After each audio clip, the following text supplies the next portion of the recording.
The drill instructor stood before them, his posture rigid, his gaze sweeping across the sea of recruits. The early morning light cast long shadows across their freshly shaven heads, their new green uniforms still stiff from the supply depot. The air was thick with sweat and anticipation. He let the silence linger, let them feel it pressing against their chests. Then, in a voice that was calm yet cold, he spoke. As I stand here and see all these beautiful bald heads in these beautiful green uniforms, I am filled with hope. I am filled with the belief that some of you, just some, will survive the hell that awaits. He turned sharply, raising his arm and pointing toward what, at first glance, appeared to be a jungle. The dense tree line loomed in the distance, dark and unwelcoming, stretching far beyond what the eye could see.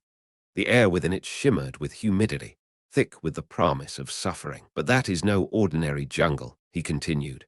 That is your proving ground, that is your test, that is where you will either become a soldier or a corpse. The recruits stood frozen, their collective breath held in uneasy silence. I told you before, half of you aren't going to make it. His voice dropped lower, colder.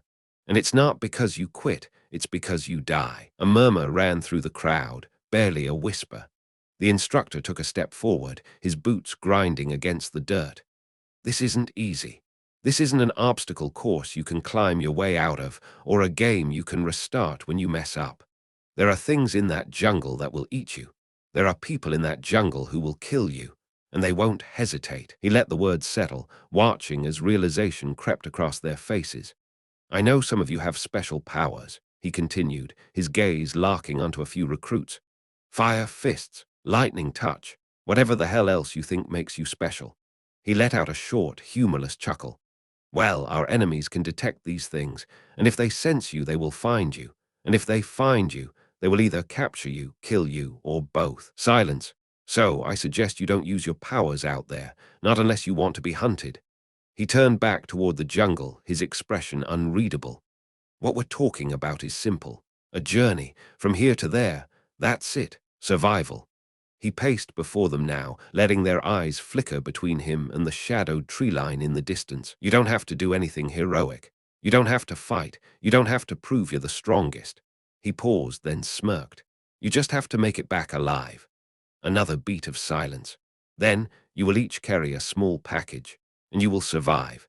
You will show us that you have the ability to endure, to suffer, to push through the worst this world has to offer, and still come out breathing. Only then will you be part of this king's army. He turned back to face them fully, his eyes scanning the crowd as if he were already deciding who would live and who would die. If you go out there and something bites off your arm, tie it up, stop the bleeding, and make it back. His voice was emotionless, as if the idea of a recruit stumbling back into camp one-armed was nothing more than routine. Because if you can survive without an arm, you can survive anything. The wind shifted, carrying the distant sounds of the jungle, rustling leaves, the calls of unseen creatures, the faint but ever-present hum of danger. The recruits stood in silence. No one dared to speak. They had all come here expecting difficulty, discipline, pain. But this was something else entirely. This wasn't training. This was war, and it had already begun. The recruits stood in stunned silence, the weight of the instructor's words settling in their chests like cold iron. No one shifted. No one whispered. The only sound was the distant rustling of leaves from the jungle ahead, the unseen things within it shifting in anticipation. The drill instructor let the silence stretch, his gaze sharp and unyielding as he took a step forward.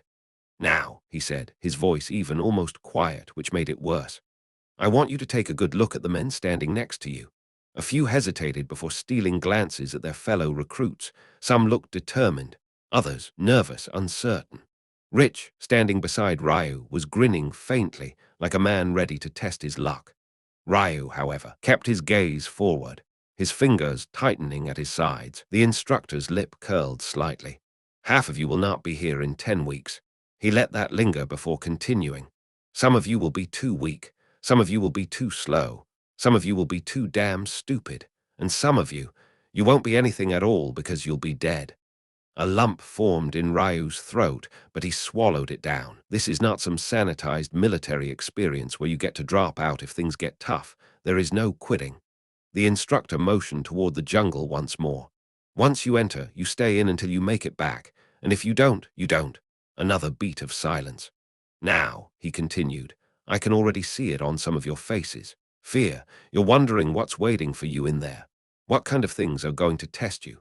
Well, let me make it simple for you. He took a step closer, lowering his voice just enough to force them to lean in slightly. You are not ready. None of you, not yet. His eyes swept over the crowd. But that doesn't matter, because ready or not, you will enter that jungle tonight. A wave of unease rippled through the recruits. Tonight, some had expected a few weeks of physical conditioning, maybe more weapons training before being thrown into the real thing. Not this. The instructor smiled, but there was no warmth in it. Did you think we'd ease you into it? He scoffed. Did you think you'd have time to train first? That's not how this works. Survival doesn't wait for you to be ready. You either adapt or you die. One of the recruits, a tall, broad-shouldered guy with a defiant stance, spoke up. Sir, how do we know it's even possible to make it through? The instructor turned to him, his expression unreadable. You don't. Silence. Ryu felt his stomach knot. Now, the instructor continued, your only mission is to carry your package and survive. You will not be given weapons. You will not be given food. You will enter with only what you are issued. Several soldiers stepped forward, carrying small, dark-colored pouches, barely the size of a loaf of bread. Inside this package, the instructor explained, is a single item. You do not open it. You do not lose it. If you lose it, you fail. If you open it, you fail. If you die, you fail. A slight chuckle came from somewhere in the ranks. The instructor snapped toward it instantly. Something funny. The recruit, a wiry kid who looked no older than 18, stiffened. No, sir, the instructor smirked.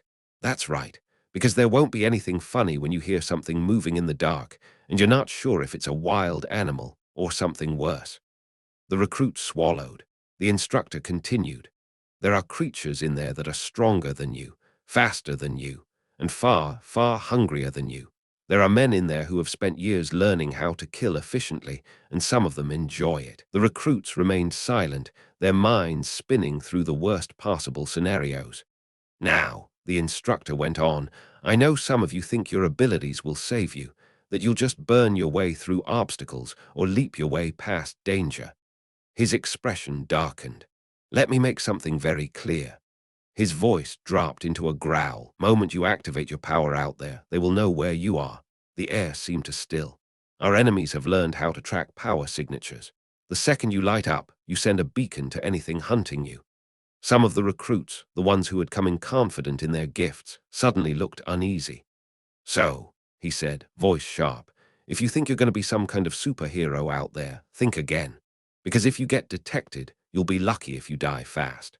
He stepped back, crossing his arms. All you have to do is make it to the other side, alive. Another pause. That's it, just survive. His cold smile returned. Sounds simple enough, right? No one answered. The instructor's expression hardened. Then get ready, you leave at sundown. The recruits stood motionless.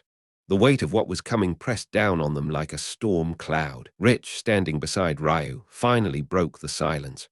Well, shit, he muttered, a grin creeping onto his face. This is gonna be fun.